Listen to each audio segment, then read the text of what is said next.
आमा हजुर यहाँबाट लोट्नु भएन यो ठाउँ भनेको मेरो एकदमै अब यसरी ठाउँ हेर यो जुन ठाउँ छ नि यहाँ अहिले त यो धेरै नै अब यो पुरिसक्यो है अहिले त यो धेरै पुर्यो त्यो बेलामा त यहाँ हेर्दाखेरि त डर लाग्दो थियो है खोल्सा छ ठुलो एकदम ठुलो खालको यहाँनिर यो झाङ थिएन पुरै चौर थियो यस मास्टरपट्टि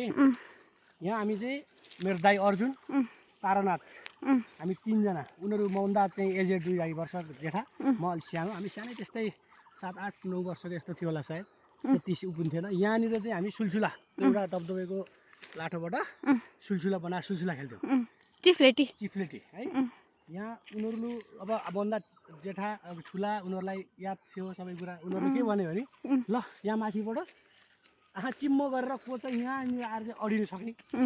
भनेर एकदम सर्त लगाएँ अब म फेरि सानो भए पनि पहिल्यैदेखिको म चाहिँ फेरि वाला परेँ त्यसरी सकिहाल्छु नि म भने म आफ्नो तागत देखाउनलाई अनि म